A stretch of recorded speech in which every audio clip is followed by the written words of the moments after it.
Hello there. Today we will be examining and going over the basic navigational interface of Adobe Captivate. Now, upon opening up the initial screen of the application, you will notice two options towards the top of the end of the screen right here. There is the options of selecting a new project or new simulation. But for the sake of going over basic navigation, we will pick New Project.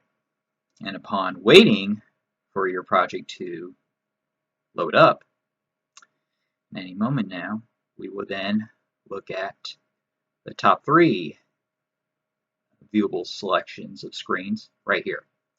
First option for changing the screen will be for desktop view. Second, the middle would be for tablet view, and then mobile view. As you can see here, the perspective has changed depending on which viewer screen you would like to select this in. But for the time being, though, we will then select desktop mode. And on the left end of the screen, we have a couple options. New slide, where you can, of course, create a new slide. Text blocks for adding text. Media blocks.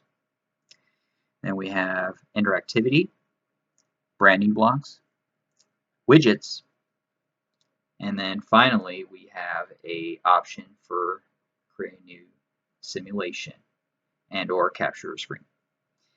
Now over on the right end here we have interactions, then we have animations, we also have audio and or music tracks to add in, and accessibility options. Then towards the bottom right side of the screen we have TOC playback, properties viewer, and then an option for over here we have the timeline where you can add and edit your videos and or slides. And on the bottom left hand screen will be for creating templates of your choosing with the options shown right here.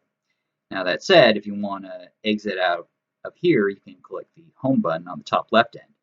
That said though, it is important to save your work as much as you can. So in the meantime, we will then click Save As, and of course you can create any title you would like. For now, we will type here Project 1 for our example that we will use when exploring other features on Adobe Captivate. Now once you put in your name of your project, click Save As. You could even select File here too and click Save As that way too. Now though, we will click Save As right here. And then once your project is saved, you are good for now. And next time we will explore other various features. And then that is it for today.